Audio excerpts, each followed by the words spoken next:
Hi, everyone. Thank you to our attendees and panelists for joining the roundtable on tribal and community engagement in decarbonization. My name is Jana Gastellum. I use she, her pronouns, and I'm the executive director of the Oregon Environmental Council. And we're the last panel of today. We're kind of switching gears from more kind of technical to more human systems and relationships. And I also want to end the day making sure that we really do thank Governor Kotek for opening the session and hosting the workshop today. Governor Kotek has really been a champion for climate, clean energy, and resiliency initiatives here in Oregon, and her ongoing leadership as governor is going to be indispensable as we all go forward. And I'm so pleased that this is also a regional conversation and that we have so many states represented today. Just a little bit about the Oregon Environmental Council. We are a nonpartisan, nonprofit organization. We promote science-based and community-focused policies to address urgent environmental issues like the climate crisis, clean and just transportation systems, reducing exposures to health-threatening toxics, and securing clean and plentiful water. We have members from across Oregon, and we also have a Rural Partnerships Initiative. We focus our work primarily at the state level. We work with legislators, the governor's office, state agencies, and thought leaders from all corners of our state. I really want to appreciate the Western Governors Association for focusing on decarbonization. Our states are connected by the threat of a destabilizing climate that doesn't recognize state boundaries, and we must work together on solutions. In discussing decarbonization, it's also critical that tribes and impacted communities be centered in this work. Tribal communities have been stewards of the land for time immemorial, possessing invaluable knowledge and insights that are indispensable to effective decarbonization and resiliency efforts today. It's in the spirit of inclusivity and genuine collaboration that I'd first like to recognize the absence of sovereign tribal nations and tribal leaders on the stage today. While I think some invitations went out, we are sorry to miss that perspective today, and we recognize that this is an incomplete conversation without those voices represented today. And we do appreciate WGA for creating space for this conversation and hope that that engagement and co-planning of agendas and outreach can continue, and that WGA continues to make space for these conversations moving forward. Here in Oregon, we do have 9 federally recognized tribes and many tribal leaders at the Affiliated Tribes of Northwest Indians, the Northwest Native Chamber, Native American Youth and Family Center, and the Institute for Tribal Government at PSU, amongst many others. So we have a really rich community to draw from here in Oregon and across the region. So as we continue to have these conversations, it's crucial that we acknowledge and prioritize the inclusion of tribal and community voices and to place them in positions of leadership to help set policy. If we don't, we risk overlooking crucial insights and continuing to perpetuate systemic marginalization. For our goals today are really laudable. We want to find out how we can maximize benefits for tribes. We want fair and equitable project development, and we want to know how these projects can be vehicles for environmental justice. But to do that, we really do need partners that can help define what community benefit really means and to help hold us all accountable. So I encourage all of us to seek partnerships, input, engagement that's long-lasting and really relationships-based with Black, Indigenous, and communities of color in every community that we operate in. So OEC, we work a lot at that state level. We have the opportunity to sit on many rural advisory committees, we sit on state advisory boards, and we advocate for resources for our agencies. So we also know how crucial it is for our state agencies to be conveners, to be project developers and thought leaders. And I'm so pleased today that we have 3 incredible panelists to really help lead this conversation and to be thought leaders of their own. They have done lots of different types of engagement, and we are going to hear about some of the opportunities, some of the innovations, but also some of the challenges and barriers in this work. I also want to note that we have broadened the scope of this conversation today a little bit beyond what you might have seen in the program. While carbon markets are a tool, as we've heard about earlier today, there are a vast array of programs, incentives, land co-management, and other opportunities for tribal and community-led project development. And one of those programs here in Oregon is a proposed community climate investment program that would prioritize funding greenhouse gas reducing projects in tribal and environmental justice communities.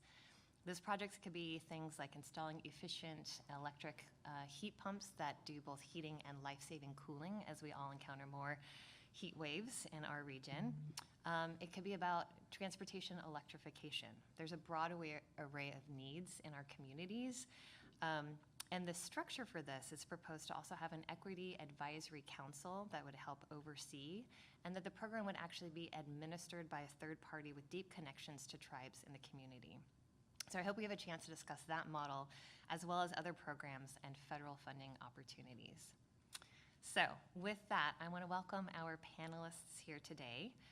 They're each going to make their own opening remarks, and they'll introduce themselves and a little bit about the agencies that they work for. So I'll hand this over to Jordan. Thank you. Hi all, my name is Jordan Wildish. I'm the Cap and Invest Offsets lead with the Department of Ecology. I lead Washington's offset component of the Cap and Invest program, as well as a couple of grant programs for tribes. So I'll share today just a few slides on the program, as well as the specific role for tribes and tribal projects within the Cap and Invest system. So first, just a very, very brief summary of what this Cap and Invest program is. The program places a cap on emissions statewide to meet our 2050 targets, and within that cap requires that covered entities, companies with a compliance obligation, have to surrender emissions allowances or offsets to meet that cap. So there are two kinds of compliance instruments in the program. The most common is an emissions allowance, which is bought or sold at a quarterly auction, and that revenue is generated for climate positive projects in the state. And then the other option that the companies have is to use carbon offsets to fulfill a portion of their compliance obligation. Offsets in the program need to meet a very high bar in order to be eligible for use in the program. They have to be issued and registered through the Department of Ecology. They need to represent greenhouse gas emissions reductions or removals that are real, permanent, quantifiable, verifiable, and enforceable. They need to provide direct environmental benefits to the state of Washington. And for companies to use that full amount of offsets that they can to maximize that use, they have to fulfill a portion of their offset usage from projects on tribal lands. So offsets need to be able to comply with all those requirements, as well as for a company to use their full amount to be able to have a portion of offsets from tribal lands. Washington's program is somewhat unique in that requirement. California's cap and trade program has a major role for tribal projects in developing that offset supply. But Washington's program goes a step further in specifically having that requirement for a portion of projects to be sourced from projects on tribal lands. That's sort of the demand side of the tribal offset component of the program. But as we heard in the panel earlier today, the process of getting projects off the ground takes a lot of time, it takes a lot of money. There's all sorts of challenges with developing those kinds of projects. So in order to support tribes in considering developing offset projects within the program or within any program, Ecology also administers a grant program for tribes to consider doing feasibility assessments for offset projects on their lands.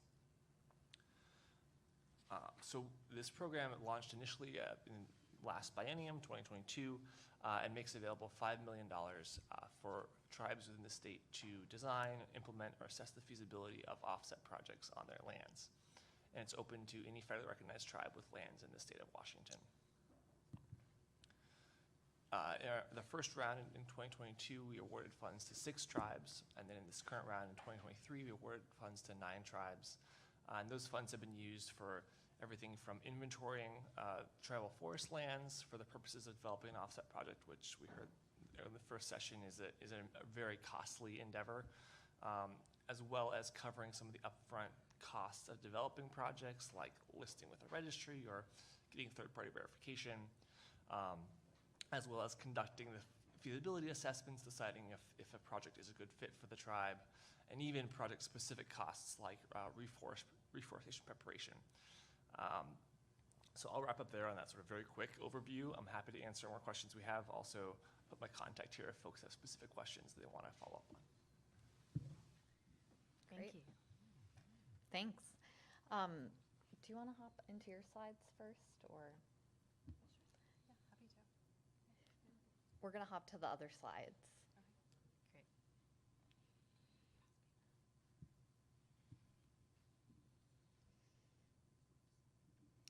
And Caitlin, if you want to start introducing yourself where the slides switch over. Sure, happy to. Hello, everyone. Thank you, Jana. Thank you to the Western Governors Association for having me. I just have a few slides to share with you today. My name is Caitlin Guthrie, and I am Director of Forest Carbon Origination for Finite Carbon. It is such a pleasure to be here with all of you today. I am based in Southern Oregon within the ancestral homelands of the Shasta, Takelma, and Lakawa peoples who have lived there since time immemorial. And in my role with Finite Carbon, I work with landowners and other partners around the country to evaluate and implement forest carbon projects, including indigenous groups. So in my remarks today, I will be speaking to Finite Carbon's extensive experience in partnering with and supporting indigenous communities in forest carbon projects. Finite Carbon is North America's largest carbon credit developer which is focused on nature-based solutions. According to Abatable, a carbon market intelligence platform, as of this year, Finite Carbon is the #1 developer of natural climate solutions globally. We were founded in 2009 with a focus on connecting forest landowners with carbon finance. And we have primarily operated out of the United States, and we're excited to expand our operations to Canada about 3 years ago. Here is a map that shows many of our projects that we have developed with private landowner partners, and you can see some of the indigenous projects there in orange. Finite Carbon is very proud of the fact that we have supported indigenous communities in generating over 52 million carbon credits and brought in more than $515 million directly to those communities. Not only is Finite Carbon the largest developer and provider of nature-based solutions globally, we have developed the most projects for indigenous communities in the United States, the vast majority of which have been in the West. Here's a snapshot of some of the projects that we have worked on and continue to support. These projects are supporting the maintenance of traditional practices and values, as well as self-determination, while providing an alternative form of generating revenue and diversifying the community's economies. Of course, I won't have time to go into these individually today, but feel free to check out our website where we have more details. And I did want to mention that in Canada, we have further memorialized our commitment to supporting Indigenous sovereignty and self-governance under the Progressive Aboriginal Relations Program. Finite Carbon is committed to Indigenous procurement, investing in Indigenous communities, continued internal education, and hiring practices.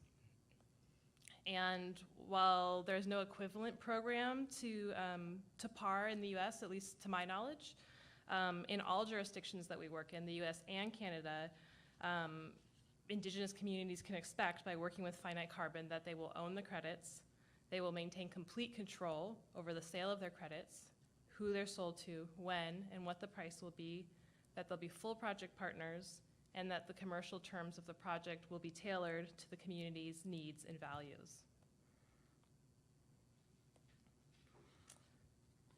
Carbon credits offer another option for economic development from forests and other natural systems. And in recent history, a financial revenue from forests has primarily come from the harvesting of trees. And what we've been told is that this has created a challenge for many indigenous peoples across North America. And that challenge might be described as, do communities adhere to cultural, traditional values and a conservation ethic that is intimately tied to the land? Or do they also pursue economic development through initiatives such as industrial logging practices that are not as rooted in traditional practices? And the introduction of forest carbon markets totally disrupts this dynamic. Globally, carbon considerations are now changing forest land valuations, management decisions, and fiber procurement prices. In our conversations and collaborations with tribes and indigenous groups, we have learned that indigenous communities do consider nature-based carbon projects for many different reasons. There is opportunity for strong integration of indigenous values, harvesting with using traditional cultural forest practices, land stewardship, land tending, while also supporting self-determination, air and water quality, healthy soil, biodiversity, and so on. Finally, just to set the stage for the conversation, I did want to share with you some of the benefits that the indigenous communities that we've worked with have realized from developing and implementing carbon projects, largely the ability to diversify and increase revenue from their sustainably managed working forests. And as you can imagine, this revenue can be used in a variety of ways as desired and needed by the community, from the reclamation of traditional ancestral lands, investing in community development and health, forest stewardship in a changing climate, and management to reduce risk of catastrophic wildfire. So with that, I would like to wrap up my opening remarks. On to you, Whitney. Thank you. Hi, everyone. Thank you so much for being here with us today. At the end of the day, it's been really exciting and also a great opportunity for me to learn. My name is Whitney Dorer, and I am based here in Portland at the Oregon Department of Environmental Quality. I sit in our Office of Greenhouse Gas Programs, and I'm the first climate policy community engagement coordinator within our team. So acknowledging that our program and our agency really wants to build capacity to do more community engagement and engagement with our 9 federally recognized tribes. And so in bringing me on a year and a half ago, it has added the ability for some really exciting opportunities for our agency and collaborations beyond with other agencies as well as community-based organizations in the state, and so have that experience to bring today, and I'm excited to share it with you. So our Office of Greenhouse Gas Programs houses our state's greenhouse gas inventory, or at least one of our inventories. We also have a materials management program at DEQ that houses the consumption-based greenhouse gas emissions inventory. And there is also the exciting opportunity for us to be developing as a state the natural and working lands carbon sequestration inventory, where there will be a lot more opportunity to engage with tribes and individuals in that effort as we move forward. Our office also houses the Clean Fuels Program, and also the previously adopted Climate Protection Program. And so when I was brought on, Jana mentioned the community climate investments. I was brought on to begin developing that in addition to our Equity Advisory Committee, which was a great opportunity for our agency to reach out and bring new voices together to help provide feedback around future investments to reduce greenhouse gas emissions in environmental justice communities. I also sit on the environmental justice working group that we have internally at DEQ.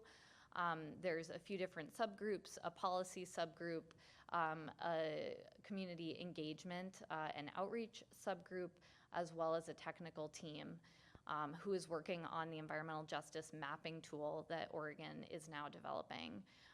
And so have been working alongside those folks to figure out how we can align engagement opportunities and not necessarily be asking the same folks for the same information multiple times, but thinking about how we can go to certain spaces and be having conversations that are broader than just my program, but rather bringing many voices together to have the important conversations needed to understand priorities. So that's a little bit about me. Thanks for having me. Thank you all. Whitney, since you just had the mic last, let's dig into this a little bit more. So community engagement requires planning and careful thought, appropriate timing of projects as they're being developed. How have you been approaching the initial outreach to communities to engage in planning or visioning or implementing greenhouse gas reducing projects? And what strategies have proven effective? Yeah, thank you. And I'll also highlight that I didn't even mention in the beginning, another hat I have been wearing over the past year is efforts for our state's climate pollution reduction grant that DEQ is leading alongside Oregon Department of Energy. And so this question about timing and approach has been a challenging one for us because this opportunity from EPA through the Inflation Reduction Act has held us to a very fast timeline. And so we have been trying to engage as best as possible on the timeline that we have. But I think one of the lessons I've learned is to keep asking and not necessarily, hearing no response, but taking that as an opportunity to reach out again. And it just might not be the right timing that we reached out to connect on that first time, but making sure that we remember there are so many things going on and so much attention being drawn away from this one specific topic, so needing to go back time and time again. And I would also add that one of the successes we've had, especially in engaging with tribes in Oregon for the Climate Pollution Reduction Grant, is being there in person and physically saying hello, introducing myself, and almost making the excuse to be there for a reason to say hello. And I've found great success in networking and collaborating at the conferences with affiliated tribes of Northwest Indians. They have about 4 conferences a year and put on some incredible work. There's a climate summit coming up in April. And so I think the question about, when is important, approaching folks as early and as often, but also, trying to be creative about going to places that are already having a gathering and how can we think more broadly as a state agency about what types of events we're attending to really have those conversations. So I think with the capacity in my role, it's helped us think more broadly about what we can be going to and where we can be having those conversations. Thank you, Whitney. Jordan, I was wondering if you could talk a little bit about some of the overarching barriers or opportunities you've encountered through your work. Yeah, certainly. I think, so my work primarily between these grant programs and the offset program is working with tribes to help them engage in the opportunities presented by the Cap and Invest program. So in addition to the offset grant that I mentioned, we also manage a grant for tribes to be able to engage in where the money generated by Cap and Invest auctions goes. So it's called our Tribal Capacity Grant Program. And we've seen as a significant barrier just tribes' capacity to be able to engage with state agencies and grant programs or engage with the legislature on deciding where the money goes, that in many cases there may be no staff that the tribe has available to do that consultation work, or there may be one person half-time, and now all of a sudden they're getting requests from not just the state agencies, but county and federal agencies as well. So one thing we've really seen a lot of interest in from tribes is in that funding to be able specifically to have capacity to engage with CCA, with Cap Invest auction proceeds decisions, as well as with clean energy siting projects. We've had 21 tribes apply for this grant program for capacity funds. So I think that's been really useful for Ecology and being able to engage more with tribes now that they have the ability to staff up a little bit more for that consultation. And this may not be in your jurisdiction, but was there anything that you all did in the application for those funds that might be different from other programs? Yeah, before we launched the grant programs, we consulted with tribes on what this program should look like, and we heard that so many grant programs have such a high bar, especially a program designed to provide capacity can require a lot of capacity to apply for. So we tried to really do whatever we could to remove those barriers. So the application process is about as streamlined as it gets for a state agency. The funds are equally distributed amongst all the tribes that apply who are eligible. So we tried to, as much as we can, wipe out that initial barrier to entry for folks to be able to get those applications in. Thank you. I think those little details matter so much in accessibility. Caitlin, you all have done some tremendous outreach and I think are breaking the mold in a lot of ways. Can you share examples of successful community engagement initiatives that have helped establish trust in the communities that you interact with? Yeah, happy to. I guess I would start off by saying, when we say communities here, we're often referring to the oldest sovereign governments on this continent. And as we all know, there's been a long history of actions over the past 400 years which have eroded trust with indigenous people of this land. And there's consequences to that reverberate to this day. And it's all of our responsibility to take actions to build that foundation of trust up. So for communities with interest in exploring forest carbon projects, Finite Carbon has worked to establish trust through focusing on building strong relationships, taking the time to understand the culture and values of the communities that we're partnering with a deep respect for indigenous land rights and knowledge. We have now, as you saw in my opening remarks, built a pretty extensive track record of supporting indigenous communities in self-governments to successfully bring these forest carbon projects to market. And so now, that's created a little bit of a snowball effect for us where we have, personal recommendations from within the communities that we've worked with. Also, like you, Whitney, we attend many relevant tribal events and gatherings to provide educational presentations on carbon markets, to meet directly with communities and community members. Some of the events that we attend include the Intertribal Timber Council, and the Reservation Economic Summit event, which is going on as we speak, and is a major event for tribes in economic development.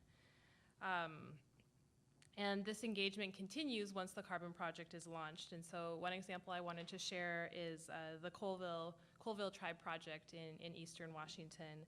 And Finite Carbon supported the Colville Tribe in developing the second largest offset project in the California cap-and-trade compliance program history.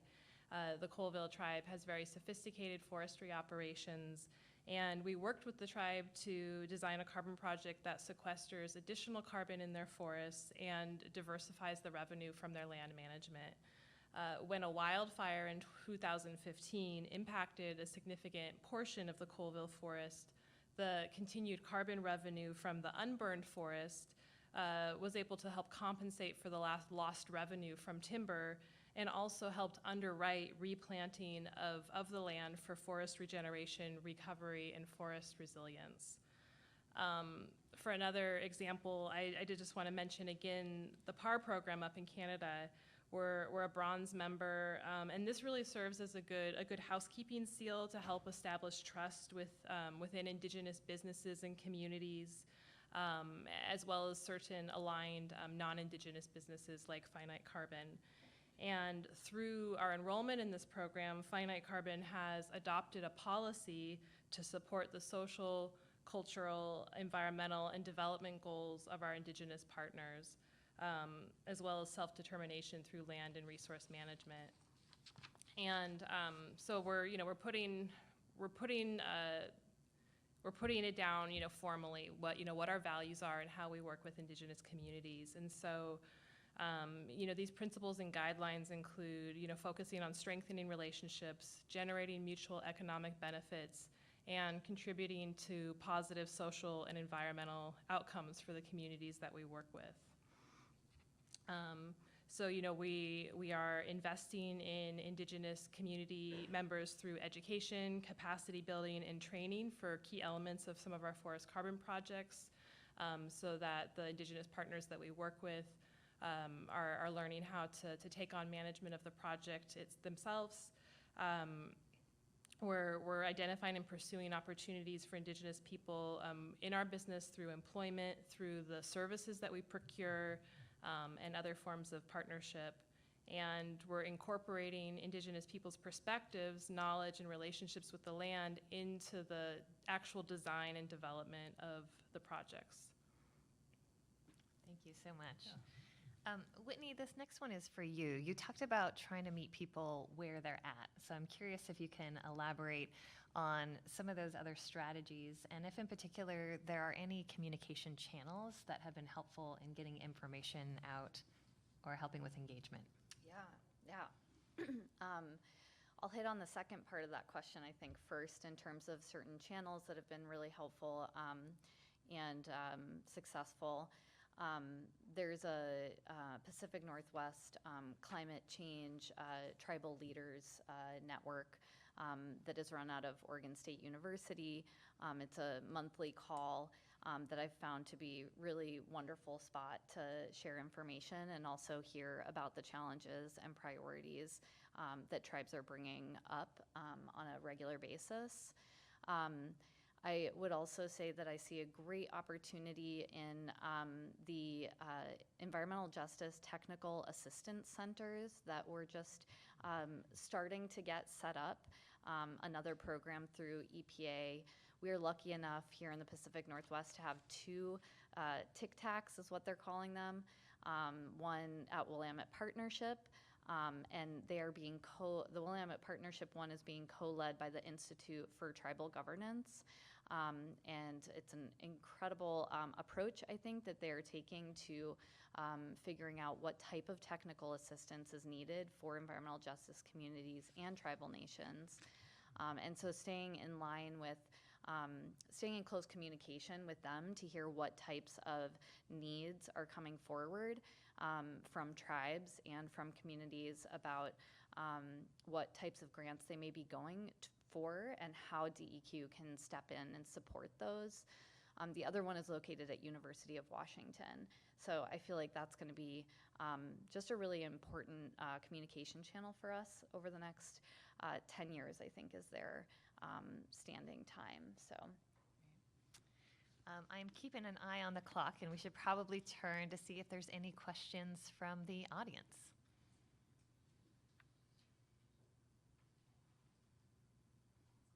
All right, go ahead, Abby. The mic is being run.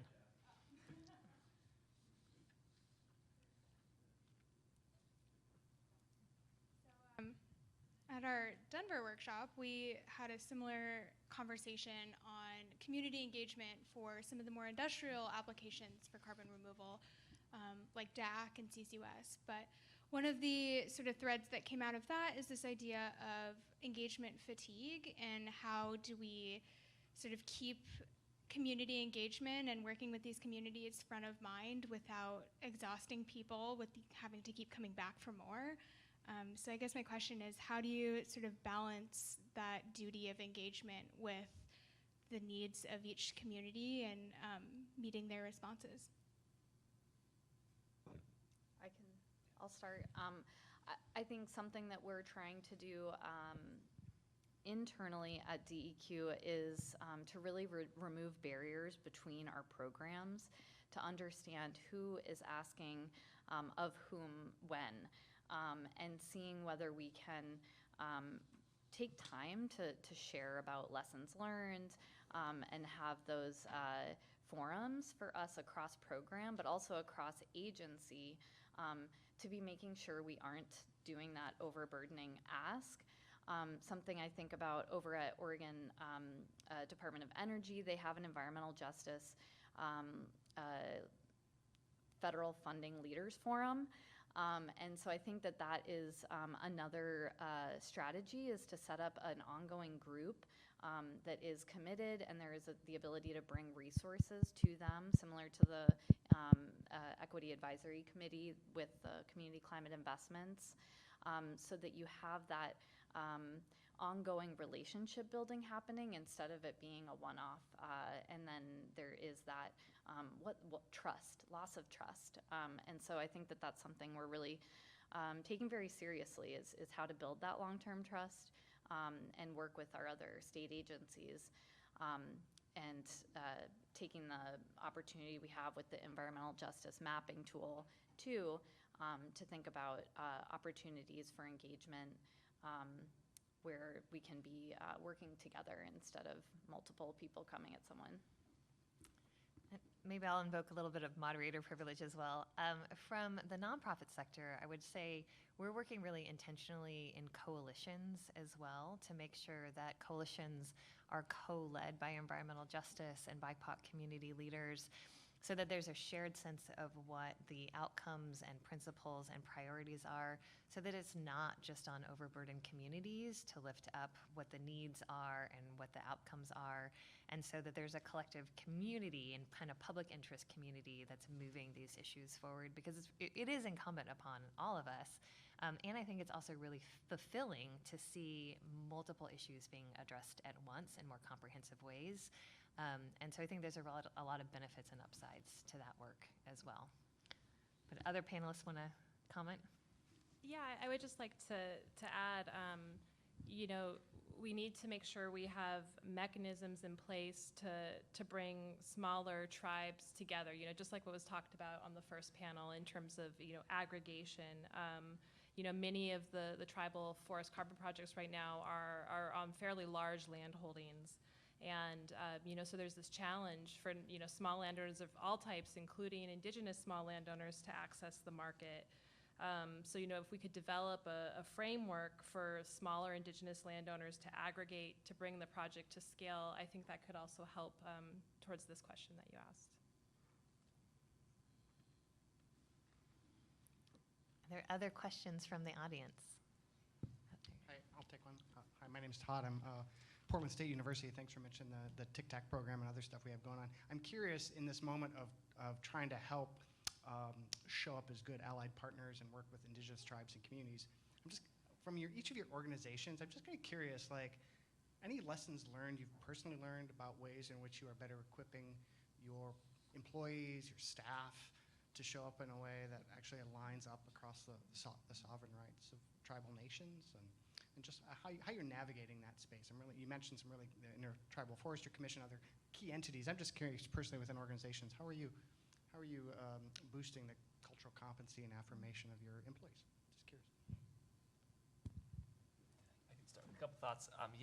Going back to the last question as well, it's so important for the agency to coordinate internally to ensure that our outreach is aligned and that the same tools and the same approach are being used across the agency. So I think that's been, Ecology has a tribal liaison, has an office that manages that work. And so having that sort of top-down leadership has been really, really useful for our agency.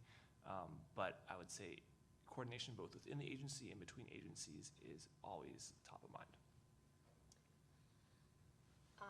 Within our team, we've had the opportunity now for 2 years in a row to participate in the Institute for Tribal Government's Certificate in Tribal Relations. And it was actually through the Climate Pollution Reduction Grant that I feel like we were really able to say, this is a need. We need to be able to show up meaningfully and have that cultural competency to start having those conversations. So I participated last year. It's a really amazing program. I encourage you all to check it out. It's 9 months and takes a tour through, Oregon tribal nations or Pacific Northwest. And so I feel like personally, I have been changed through that experience, and trying to build more of a learning cohort than of those who have taken these types of trainings together to learn beyond just when something ends. Through Finite Carbon's enrollment in the PAR program, we have undergone education and training for our staff. So,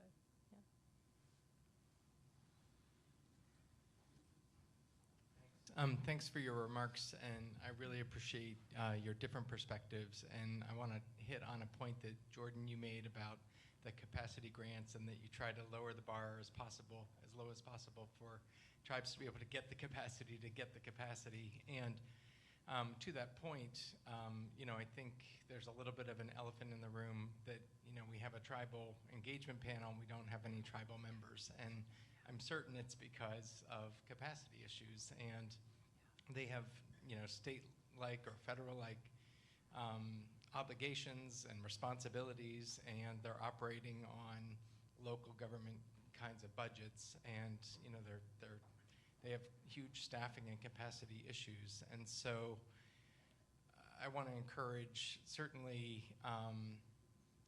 Western governors to reach out to tribal members as they're developing this report to get tribal members' perspectives, but also want to ask you. How can we be more inclusive of tribes and tribal members, in ways that they can show up at these kinds of events? I don't think there's easy answers, but just, I think we would all appreciate their perspective, to be sure. Whenever possible, we have been considering just making sure that there are resources for participation. And so through the climate pollution reduction grants, we made sure that there were funds available to be able to start the conversation with tribes that wanted to participate in the state's process, and make sure that they were able to access funds through an intergovernmental agreement.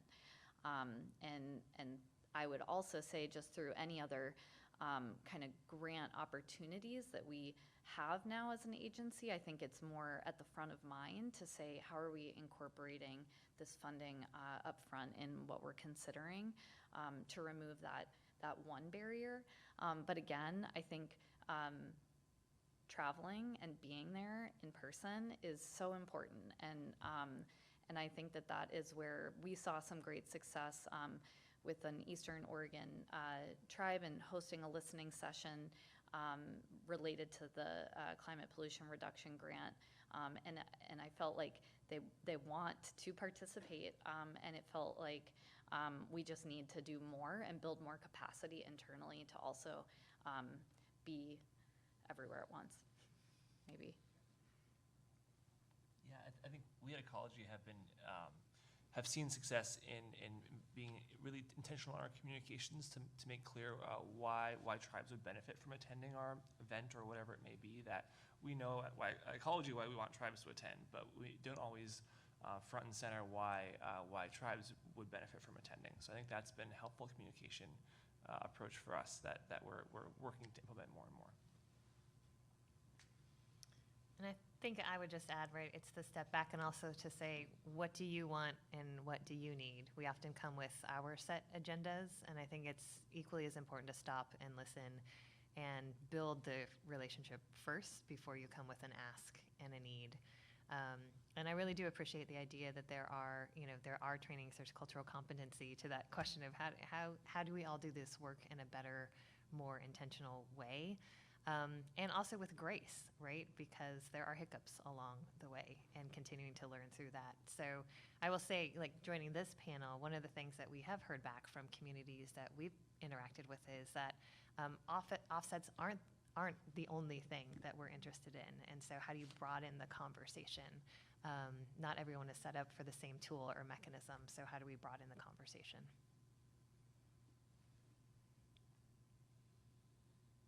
This is probably a question for Caitlin.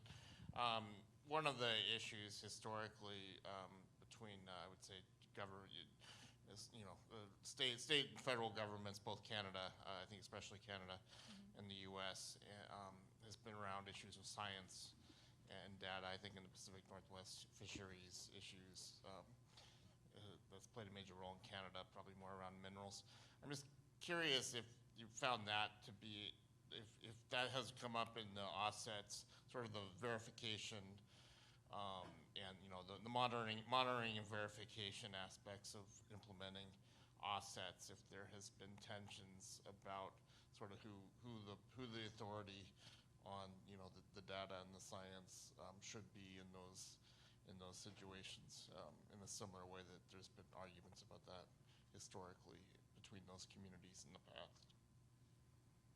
Yeah, well, so for all of the projects that we develop, we are working through major carbon registries and programs such as California's Cap and Trade program, the ACR's Voluntary Improved Forest Management program, and so those programs have methodologies that we're following that are tracking established science in terms of the calculation and quantification of carbon on the landscape. So not so much, I would say not so much. I mean, there's always, discussions about, like the panel earlier about, FAA plots and, making sure that data is of the highest quality. But, in terms of finite carbon individually, not so much, because we're working within this larger system of approved programs and methodologies that are tracking the science. You haven't had to sort of mediate disputes or concerns about that? No, not to my knowledge. I just want to add on to what Mr. Kowalski said. The capacity of tribes is a very big reason of why they're not in these types of forums. And they are not, I've talked with them one-on-one, helping with filling out applications for community wildfire defense grants under a USDA Forest Service grant to coalitions and collaboratives. They work nationwide. But to help everyone in the room, you know, if you're struggling with partnerships or trying to find someone to talk with and share your information, please take the time and be respectful and make time on their timeline to work with them. That is so critical to repairing the trust issues that are going on right now. The second thing is that USDA Forest Service has entered into an agreement with First Nations Development Institute. So there's certainly a resource where you can also connect up with and get some help. Thank you. I think I'll ask one last question as our time winds down. I know there's a reception to get to, but Caitlin, I wonder if you could just say a little bit more about, on the implementation side, continuing to do strong relationship building, and then thinking about preserving unique cultural values and promoting resource stewardship in the work. And if you can share some insights from your organization. Sure. You know, our main two approaches are market education. You know, bringing tribes and indigenous communities up to speed on, you know, what these carbon markets are, how they operate, and then also our project development and commercial structure. So, you know, in terms of designing the project so that the tribes are fully empowered in choosing how and when to use the credits. And one of the main questions that we get asked by indigenous communities who are vetting carbon projects is, don't carbon offsets just facilitate polluters to continue to pollute? That's a very common conversation we have, and the answer is no. If the tribe has full ownership and control over the disposition of the credits that they're generating, they can choose to sell those credits only to companies which are using those offsets at the margin after they've already committed to reducing their emissions, developed a plan to do so, and inform the public how they're going to do it, and are regularly auditing that process. And there are thousands of companies, major companies around the world, that are doing just that. And maybe some of you have heard of the Science-Based Targets Initiative. And so that's one conversation that we're often having with tribes, is that this can be a tool to facilitate decarbonization. And if the tribe is in control of how they run their project, they have the power to ensure that's so. Thank you so much. And thank you to all of our panelists. Thank you again to Western Governors Association and all of you for being here and sticking it out to the very bitter end. We appreciate you all. Thank you.